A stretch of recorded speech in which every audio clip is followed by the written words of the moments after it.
नमस्कार साथियों, स्वागत है आपका ऑनलाइन स्टडी ग्रुप में।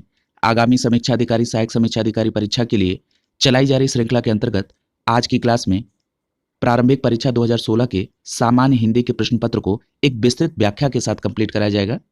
आपको बता दें कि उत्तर प्रदेश लोक सेवा आयोग के द्वारा अनियमितता का आरोप लगने के बाद इस परीक्षा को निरस्त कर दिया गया था और 2016 की प्रारंभिक परीक्षा को पुनः आयोजित किया गया था। पुनः आयोजित की गई परीक्षा के प्रश्न पत्र को पूर्व में कंप्लीट कराया जा चुका है। जो पहले परीक्षा आयोजित की गई थी उसके प्रश्न पत्र को आज कंप्लीट कराया जाएगा। तो चलिए प्रारंभ करते हैं। पहला प्रश्न है, सुलभ का उपयुक्त विपरीतार्थक शब्द क्या होगा?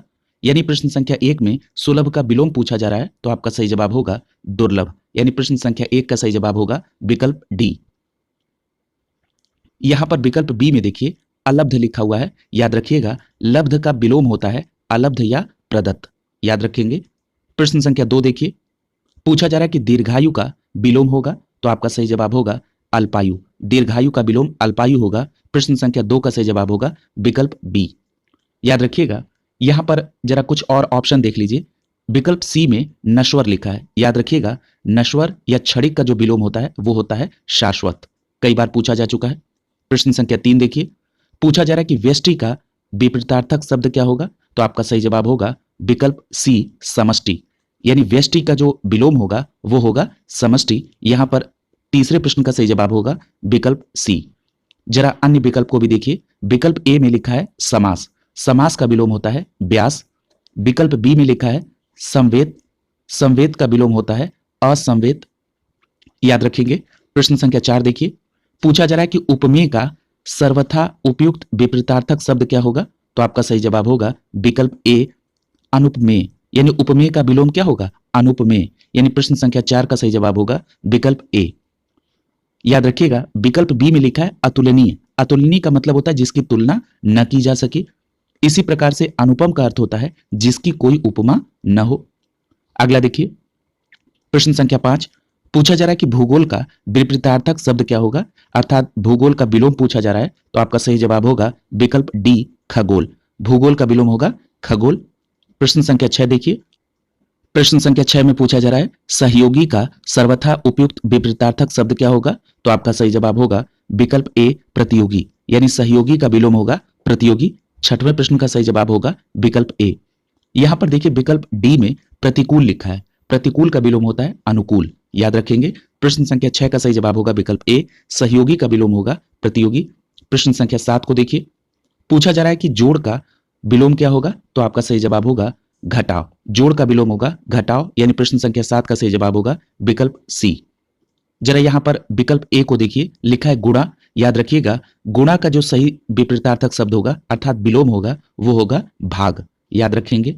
प्रश्न संख्या 8 देखिए, पूछा जा रहा है कि तृष्णा का सही विपरीतार्थक शब्द क्या होगा? तो आपका जवाब होगा वितृष्णा। तृष्णा का विलोम क्या होगा? वितृष्णा। यानी प्रश्न संख्या 8 का विकल्प ए आपका आंसर हो जाएगा।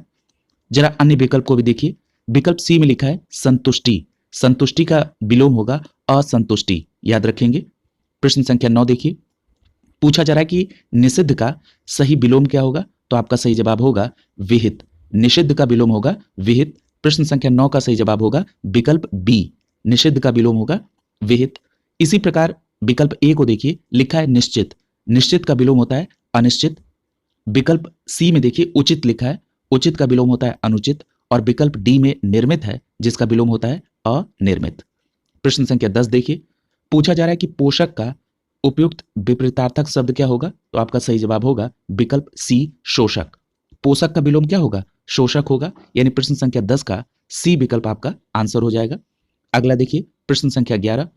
प्रश्न संख्या 11 में पूछा जा रहा है कि पर्यायवाची की दृष्टि से एक वर्ग शुद्ध है, उस शुद्ध वर्ग की पहचान करिए। विकल्प ए में लिखा है सिंह, पंचानन, नाहर, मृगारी। याद रखिएगा, ये सभी शेर के पर्यायवाची हैं, इसलिए प्रश्न संख्या 11 का विकल्प ए आंसर हो जाएगा।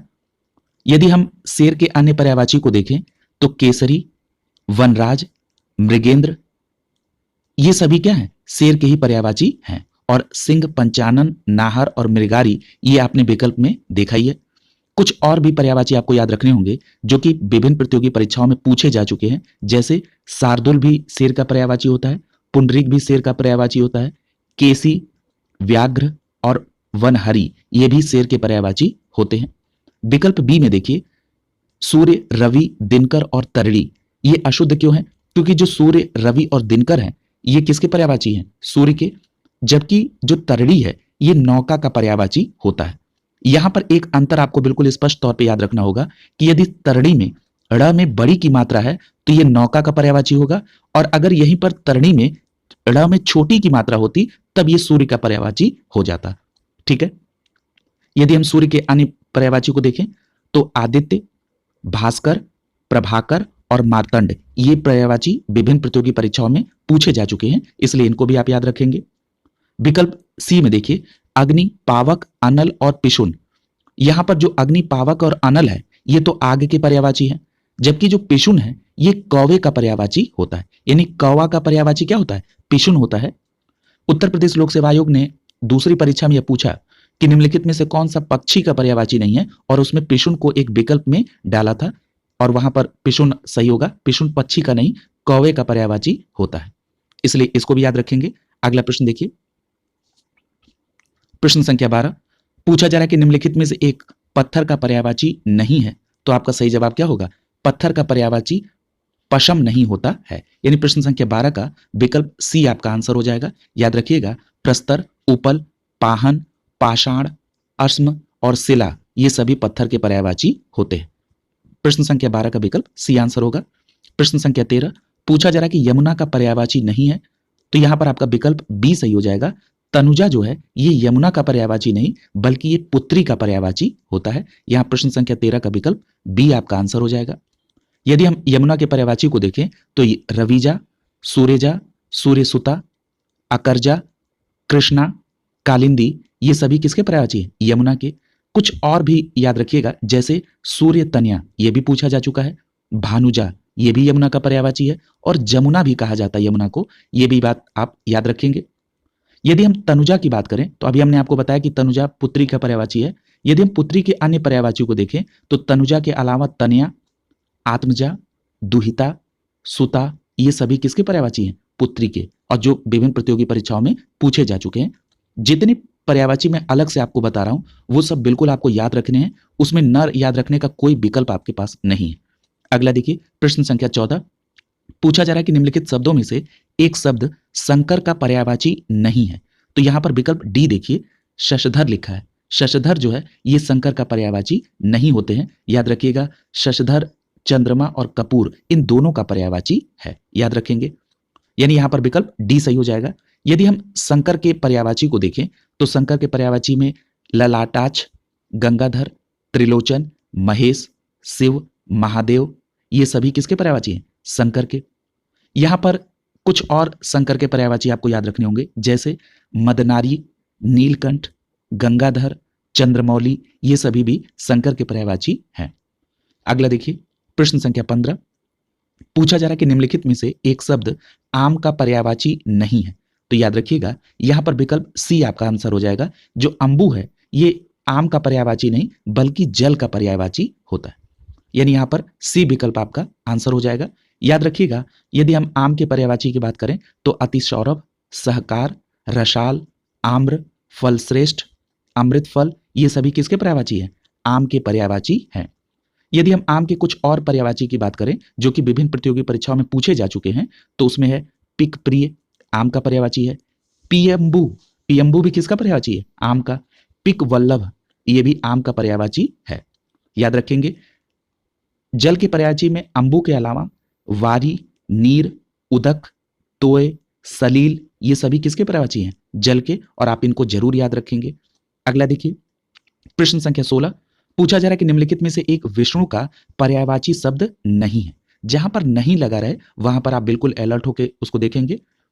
यहां पर पहला दिया है कमलेश, बिल्कुल ये विष्णु का पर्यायवाची है। कमलाकांत विष्णु का पर्यायवाची, कमलापति विष्णु का पर्यायवाची है। कमलासन, ये विष्णु का पर्यायवाची नहीं है। याद रखिएगा, कमलासन ब्रह्मा जी का पर्यायवाची होता है। यहां प्रश्न संख्या 16 का विकल्प डी आपका आंसर हो जाएगा। यदि हम विष्णु के अन्य पर्यायवाची को देखें तो कमलेश, कमलाकांत, कमलापति के अलावा श्रीपति, लक्ष्मीपति, चक्रपाणी, जनार्दन, हरि, नारायण, ये सभी विष्णु के पर्यायवाची हैं।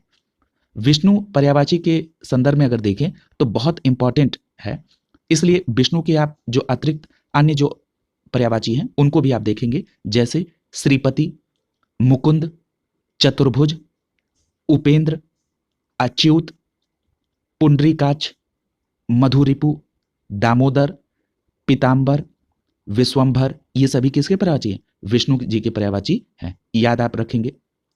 अगला देखिए, यहां पर ब्रह्मा जी के पर्यायवाची के संदर्भ में मैंने आपको बताया कि जो कमलासन है ये ब्रह्मा जी का पर्यायवाची है।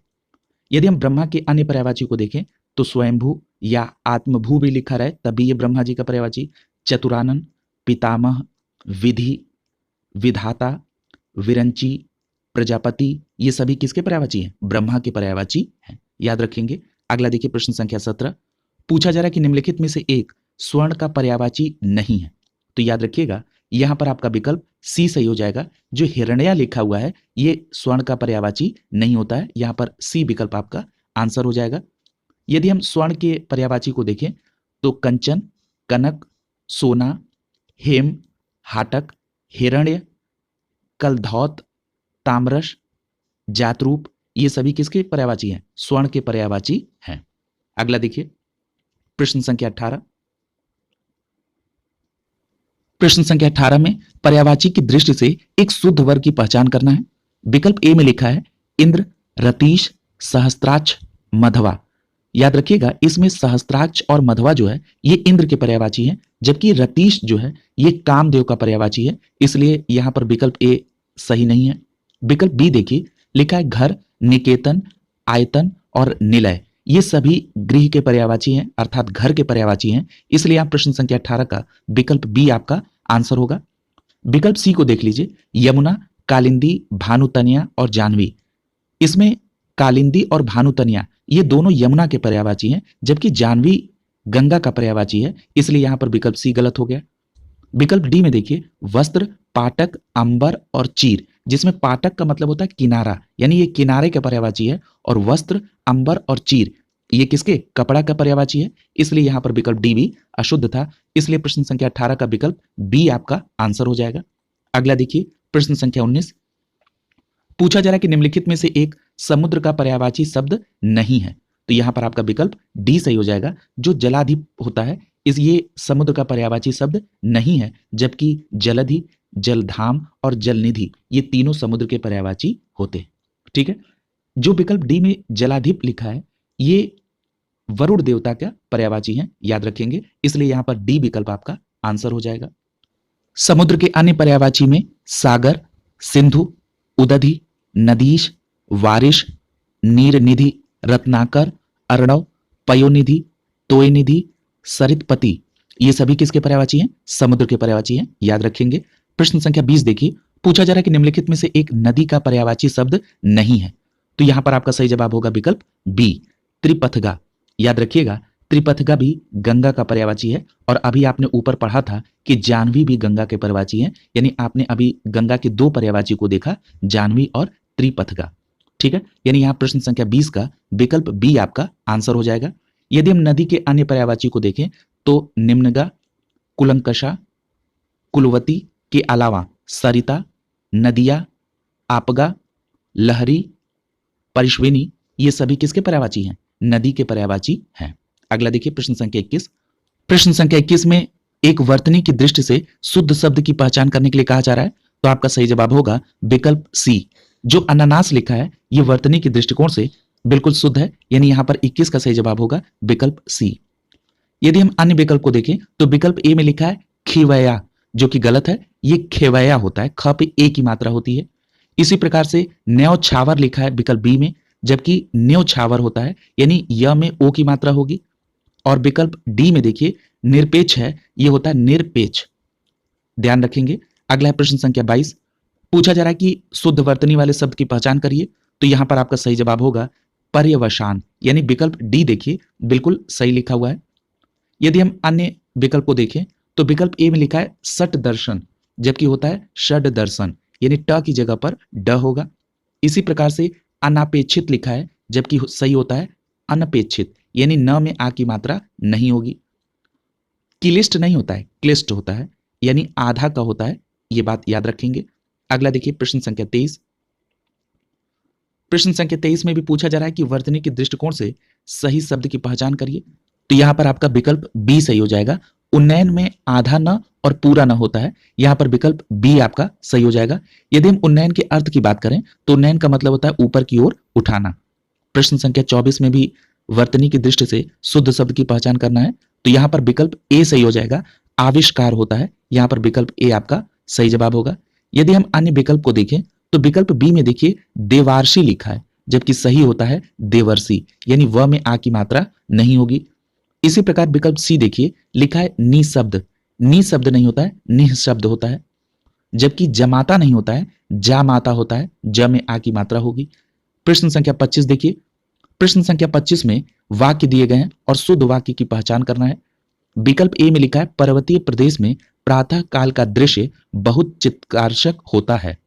यह बिल्कुल सही स्टेटमेंट है, इसलिए प्रश्न संख्या 25 का विकल्प ए आपका सही आंसर हो जाएगा। जरा अन्य स्टेटमेंट को भी देखिए कि यह गलत क्यों हो रहा है। बी विकल्प में लिखा है प्रत्येक धर्म के लिए अच्छा सद्भाव रखना हमारा कर्तव्य है। देखिए यहां पर सद्भाव अपने आप में सकारात्मक भाव लिए हुए है, यहां पर इसके साथ अच्छा लगाना बिल्कुल अनुचित है, इसलिए यहां पर यह स्टेटमेंट गलत होगा। सी विकल्प में देखिए लिखा है मेरे वेतन का अधिकांश भाग बच्चों की पढ़ाई में खर्च हो जाता है। जब हम अधिकांश को ब्रेक करके इसका शाब्दिक अर्थ देखेंगे तो होता है अधिक अंश, यानी अधिक भाग, यानी अधिकांश में स्वयं भाग का भाव समाहित है, इसलिए यहां पर अतिरिक्त भाग लिखने की कोई आवश्यकता नहीं है, इसलिए विकल्प सी गलत हो गया। अगला है डी, इस बात का स्पष्टीकरण करना आवश्यक है। यहां पर स्पष्टीकरण के साथ करना शब्द बिल्कुल अनुचित है, यहां होगा इस बात का स्पष्टीकरण आवश्यक है, इसलिए प्रश्न संख्या 25 का विकल्प ए बिल्कुल सही होगा। प्रश्न संख्या 26 देखिए। पूछा जा रहा है कि वर्तनी की दृष्टि से शुद्ध शब्द की पहचान करिए। यहां पर देखिए विकल्प डी अच्छौहिड़ी, ये बिल्कुल शुद्ध लिखा हुआ है, यानी यहां पर 26 का विकल्प डी सही हो जाएगा। यदि हम अन्य विकल्प को देखें तो विकल्प ए में लिखा है राजमहल, जबकि सही क्या होता है राजमहल। इसी प्रकार से विकल्प बी में कोमलांगिनी लिखा है, जो कि गलत है, सही होगा कोमलांगी। विकल्प सी में देखिए लिखा है निरोग, निरोग में न में बड़ी की मात्रा होगी, याद रखेंगे। अगला देखिए प्रश्न संख्या 27। यहां पर वाक्य दिया है और पूछा जा रहा है कि शुद्ध वाक्य की पहचान करिए। विकल्प ए में लिखा है यह तो अच्छा हुआ कि चोरों का पदार्पण होते ही मैं जाग गया। यह बिल्कुल अनुचित है, पदार्पण होते ही, यहां चोरों के संदर्भ में यह बिल्कुल अनुचित है, यानी विकल्प ए गलत है।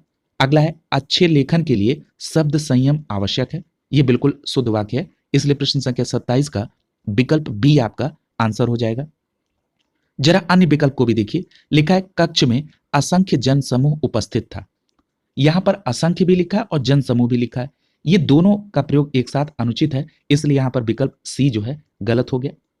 अगला देखिए लिखा है रामचरितमानस तुलसी की सबसे सुंदरतम कृत है। एक जगह सुंदरतम लिख दिया गया तो फिर वहां पर सबसे का प्रयोग अनुचित है, इसलिए यहां पर डी विकल्प भी गलत हो गया, इसलिए प्रश्न संख्या 27 का विकल्प बी आपका सही आंसर हो जाएगा। अगला देखिए प्रश्न संख्या 28। प्रश्न संख्या 28 में भी एक शुद्ध वाक्य की पहचान करना है। विकल्प ए में लिखा है खेत जोतने के पारंपरिक उपादान हल का स्थान अब ट्रैक्टर ने ले लिया है। यहां पर उपादान शब्द अनुचित है, यहां पर उपादान शब्द नहीं होना चाहिए, इसलिए यहां पर पहला विकल्प गलत हो जाएगा। विकल्प बी में लिखा है निरपराधी के विरुद्ध दंडात्मक कार्रवाई का किया जाना दुर्भाग्यपूर्ण है। यहां पर निरपराधी नहीं होगा, निरपराध होगा। इस प्रकार के प्रश्न कई बार पूछे जा चुके हैं। विकल्प सी में लिखा है श्रीमती रेड्डी जिस स्तर की नृत्यांगना है उनके पति उस स्तर के नृत्यांगन नहीं है। यहां जो नृत्यांगन शब्द का प्रयोग हुआ है यह गलत है, यहां पर नर्तक शब्द का प्रयोग होगा। यहां पर डी विकल्प देखिए लिखा है शिक्षा प्रणाली जनोपयोगी होनी चाहिए, यह बिल्कुल शुद्ध वाक्य है, इसलिए प्रश्न संख्या 28 का विकल्प डी आपका सही जवाब होगा। प्रश्न संख्या 29 को देखिए। प्रश्न संख्या 29 में शुद्ध वाक्य की पहचान करना है। विकल्प ए में लिखा है भारतवर्ष के अतीत में कई निर्दयी शासक हुए। यहां पर कई निर्दयी शासक अशुद्ध है। विकल्प बी में लिखा है एकत्रित भीड़ जय जयकार कर रही है। यहां पर एकत्रित शब्द का प्रयोग अनुचित है। विकल्प सी में देखिए लिखा है गांधी जी चरखा चलाते थे। यह बिल्कुल शुद्ध वाक्य है। प्रश्न संख्या 29 का सही जवाब होगा विकल्प सी। पूर्व में आपने 2017 के मेंस के हिंदी के प्रश्न पत्र में देखा था, इसी प्रकार का प्रश्न पूछा गया था। वहां पर चरखा काटने की बात हो रही थी, इसलिए वो वाक्य अशुद्ध हो गया था और मैंने आपको बताया था कि चरखा चलाते हैं। ठीक है, इसलिए यहां पर सी विकल्प सही हो जाएगा। डी विकल्प देखिए, लिखा है एक एक करके प्रत्येक छात्र कक्षा से निकल गए। यहां पर एक एक करके और प्रत्येक, इन दोनों शब्दों का एक साथ प्रयोग अनुचित है, इसलिए यहां पर डी विकल्प भी गलत हो जाएगा और प्रश्न संख्या 29 का सी विकल्प बिल्कुल सही होगा। अगला देखिए प्रश्न संख्या 30। प्रश्न संख्या 30 में शुद्ध वाक्य की पहचान करना है। विकल्प ए में लिखा है, स्वामी विवेकानंद का भाषण सुनकर उपहास उड़ाने वाले अमेरिकियों पर घड़ों पानी पड़ गया। यहां पर जो पहला विकल्प है वही आपका आंसर हो जाएगा, ये बिल्कुल शुद्ध वाक्य है, इसलिए प्रश्न संख्या 30 का विकल्प ए आंसर होगा। जरा अन्य विकल्प को भी देखिए, लिखा है विकल्प बी में, बाजार का साप्ताहिक अवकाश सोमवार को रहता है। यहां पर बाजार के संदर्भ में साप्ताहिक बंदी होना चाहिए, यहां अवकाश शब्द का प्रयोग ऑफिस के संदर्भ में होता है। यदि हम विकल्प सी की बात करें तो लिखा है, वह दुखी स्त्री वैधव्यता का जीवन बिता रही है। यहां पर वैधव्यता के साथ स्त्री का प्रयोग अनुचित है, इसलिए सी विकल्प गलत होगा। अगला है, मैं सपरिवार सानंदित हूं। यहां पर सपरिवार सानंदित नहीं, आनंदित शब्द होगा, इसलिए डी विकल्प गलत हो गया और प्रश्न संख्या 30 का सही जवाब होगा विकल्प ए। अगला देखिए प्रश्न संख्या 31, पूछा जा रहा है कि मदिरा पीने का प्याला, इसके लिए एक शब्द क्या है, तो याद रखिएगा विकल्प डी सही हो जाएगा, चषक। यानी मदिरा पीने वाले प्याला के लिए चषक शब्द का प्रयोग होता है, डी विकल्प यहां पर सही हो जाएगा। 32 प्रश्न देखिए, पूछा जा रहा है कि जो स्त्री के वशीभूत है उसके लिए एक शब्द क्या होगा, तो आपका सही जवाब होगा विकल्प बी, स्त्रैण। जो स्त्री के वशीभूत है उसके लिए कहा जाता है स्त्रैण, यानी विकल्प बी सही हो जाएगा। यहां पर विकल्प ए में देखिए, लिखा है स्त्री प्रेमी। स्त्री प्रेमी किसे कहा जाता है, स्त्री से प्रेम करता है उसे, उस व्यक्ति को कहा जाता है स्त्री प्रेमी। विकल्प सी में देखिए, लिखा है स्त्रियोचित। स्त्रियोचित का मतलब क्या होता है, स्त्रियों के समान गुण वाले को कहा जाता है स्त्रियोचित। ठीक है, याद रखेंगे। यहां प्रश्न संख्या 32 का बी विकल्प सही हो जाएगा, जो स्त्री के वशीभूत है उसको स्त्रैण कहा जाता है। प्रश्न संख्या 33 देखिए, प्रश्न संख्या 33 में पूछा जा रहा है कि सवाल जवाब, बहस हुज्जत या दिए गए उत्तर पर उत्तर के लिए एक शब्द क्या होगा, तो आपका सही जवाब होगा प्रत्युत्तर। यानी प्रत्युत्तर का मतलब क्या होता है, सवाल जवाब करना, बहस हुज्जत या दिए गए उत्तर पर उत्तर, इसको कहते हैं प्रत्युत्तर। यानी प्रश्न संख्या 33 का सी विकल्प आपका सही आंसर होगा। यदि हम अन्य विकल्प को देखें तो विकल्प बी में देखिए उत्तरण लिखा हुआ है, इसका मतलब क्या होता है, इसका मतलब होता है तैरकर या नाव आदि के द्वारा जलाशय को पार करना, इसको कहा जाता है उत्तरण। विकल्प डी देखिए, लिखा है उत्तरोत्तर। उत्तरोत्तर का मतलब क्या होता है, क्रमागत रूप से आगे बढ़े जाना, उसको कहा जाता है उत्तरोत्तर। आपने देखा होगा यह कहा जाता है कि वो उत्तरोत्तर वृद्धि कर रहा है, अपने जीवन में उत्तरोत्तर वृद्धि कर रहा है, यानी वो क्रमागत रूप से आगे बढ़ रहा है। ठीक है, अगला देखिए प्रश्न संख्या 34, पूछा जा रहा है कि वह कन्या जिसके साथ विवाह का वचन दिया गया है उसके लिए एक शब्द क्या होगा, तो आपका सही जवाब होगा वागदत्ता। यानी यहां प्रश्न संख्या 34 का विकल्प ए सही हो जाएगा, वह कन्या जिसके साथ विवाह का वचन दिया गया है उसके लिए एक शब्द होगा वागदत्ता। यदि हम अन्य विकल्प को देखें तो विकल्प बी में लिखा है वागदान। वागदान का मतलब होता है कन्या की विवाह की बात किसी से पक्की करना और उसे कन्यादान का वचन देना, उसे कहते हैं वागदान। इसी प्रकार से विकल्प सी में देखिए वागबद्ध लिखा हुआ है, इसका मतलब होता है मौन अथवा वचनबद्ध, उसको कहते हैं वागबद्ध। ठीक है, याद रखेंगे। अगला देखिए प्रश्न संख्या 35, पूछा जा रहा है कि ऐसी जीविका जिसका कुछ ठीक ठिकाना न हो उसको क्या कहते हैं, तो उसको कहते हैं आकाश वृत्ति। यानी यहां पर विकल्प बी सही हो जाएगा, यानी परमानेंट कोई जीविका का साधन न हो, ऐसी जीविका जिसका कोई ठीक ठिकाना न हो उसको कहते हैं आकाश वृत्ति। बी ऑप्शन यहां पर सही हो जाएगा। यदि हम अन्य विकल्प को देखें तो विकल्प ए में देखिए आकाश कुसुम लिखा हुआ है। आकाश कुसुम का मतलब क्या होता है, अनहोनी या असंभव बात के लिए कहा जाता है आकाश कुसुम। इसी प्रकार से विकल्प डी को देखिए आकाश फल लिखा हुआ है। आकाश फल का मतलब क्या होता है, संतान अथवा संतति के लिए इस शब्द का प्रयोग होता है आकाश फल। ठीक है, अगला देखिए प्रश्न संख्या 36, पूछा जा रहा है कि मरणासन अवस्था वाले के लिए एक शब्द क्या होगा, तो याद रखिएगा उसे मुमूर्षु कहा जाता है। यानी प्रश्न संख्या 36 का विकल्प बी सही हो जाएगा, मरणासन अवस्था वाले को मुमूर्षु कहा जाता है। यहां पर मरणासन अवस्था वाला उसको कहा जा रहा है मुमूर्षु। यदि आपसे यह पूछा जाए कि मरने की इच्छा उसको क्या, तो आपका जवाब होगा मुमूर्षा। मरने की इच्छा को मुमूर्षा और मरणासन अवस्था वाले को मुमूर्षु, याद रखेंगे। यदि हम यहाँ पर विकल्प सी की बात करें तो देखिए यहाँ पर लिखा है मृतगामी। मृतगामी का मतलब होता है जो मृत्यु को प्राप्त कर चुका हो। इसी प्रकार से आप विकल्प डी में देखिए लिखा है निर्विकारी, इसका मतलब होता है विकार से रहित होना। ठीक है, अगला देखिए प्रश्न संख्या 37। प्रश्न संख्या 37 में पूछा जा रहा है कि जिसे अपनी जगह से अलग कर दिया गया हो उसके लिए एक शब्द क्या होगा? तो आपका सही जवाब होगा विस्थापित। यानी जिसे अपनी जगह से अलग कर दिया गया हो उसे कहते हैं विस्थापित। प्रश्न संख्या 37 का विकल्प ए आपका आंसर हो जाएगा। विकल्प सी को देखिए लिखा है संस्थापित। संस्थापित का मतलब होता है संचित या इकट्ठा करना। प्रश्न संख्या 38 देखिए, पूछा जा रहा है कि बुरे उद्देश्य से की गई गुप्त मंत्रणा, इसके लिए एक शब्द क्या होगा? तो आपका सही जवाब होगा दुरभिसंधि। यानी प्रश्न संख्या 38 का विकल्प सी आपका आंसर हो जाएगा। बुरे उद्देश्य से की गई गुप्त मंत्रणा को दुरभिसंधि कहा जाता है। जरा अन्य विकल्प को भी देखिए। यदि आपसे पूछा जाए कि दुरभियोजन किसे कहा जाता है, तो किसी को संकट में डालने के लिए बनाई गई योजना दुरभियोजन कहलाता है। इसी प्रकार से यदि पूछा जाए कि दुरतिक्रम क्या होता है, तो आपका जवाब होगा जिसका अतिक्रमण या उल्लंघन सहज में न हो सके उसके लिए होता है दुरतिक्रम। ठीक है, अगला देखिए प्रश्न संख्या 39। पूछा जा रहा है कि युद्ध की इच्छा रखने वाला उसको क्या कहते हैं? तो आपका सही जवाब होगा विकल्प डी युजुत्सु। यानी युद्ध की इच्छा रखने वाले को युजुत्सु कहा जाता है। यहां पर डी विकल्प आपका सही हो जाएगा। यहां पर जरा अन्य विकल्प को देखिए। विकल्प बी में लिखा है युद्ध रथ। जो युद्ध में लगा हुआ हो उसे कहा जाता है युद्ध रथ। ठीक है, अगला देखिए प्रश्न संख्या 40।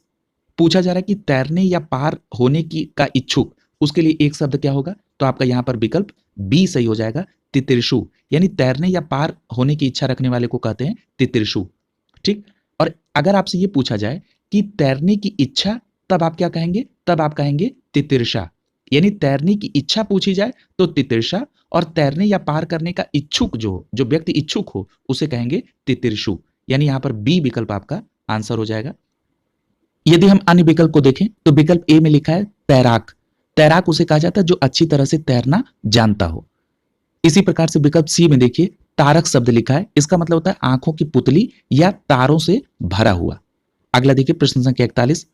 पूछा जा रहा है कि तद्भव चबूतरा का तत्सम रूप क्या है? यानी जो चबूतरा शब्द है यह तद्भव शब्द है, इसका तत्सम क्या होगा? तो आपका सही जवाब होगा विकल्प डी चतवाल। क्या कहेंगे? चतवाल। यहां पर डी विकल्प आपका सही हो जाएगा।